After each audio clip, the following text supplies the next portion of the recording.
May comparison nga tayo guys ng V5 Pro at itong V5 Snake. So kung maalala nyo guys, ito yung very old school rocket ng Altsport, yung V5 Pro. Pero marami pa rin may gusto nito kasi very minimalist siya at ang linis ng design. At ito naman yung bagong-bagong labas ng Altsport. Ngayon 2025 kasi nga Year of the Snake. So V5 Snake ang pangalan niya. Specs naman parehong-pareho sila guys. 5U na stiff, head heavy, 32 max tension. Pero kung i-compare yung feeling nito, parang mas stiff pa rin tong V5 Snake. Baka nga dahil mas bago to, tsaka mas design siya para sa mga intermediate to advanced player. Kasi marketed tong V5 Pro as beginner rocket. Same sila na may MXH cushion sa gilid, plus yung vibration kapag pinapalo. Pero ang isa pang major difference ay yung stock string nila. Mas mataas yung stock tension nitong V5 Snake kaysa dito sa V5 Pro na OG. Unahin nating i-sound check itong V5 Pro OG.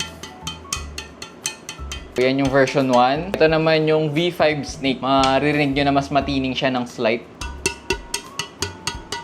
Mas matining, ibig sabihin mas mataas yung stock tension. In conclusion, mas okay pa rin talaga tong bago kasi nga baka better technology itong V5 Snake kesa dito sa OG. So, kung gusto mo ang swertehin ngayong Year of the Snake, huwag ka nang lumayo, andyan lang sa baba yung yellow basket ko. Claim nyo na lang yung voucher para maka-discount kayo.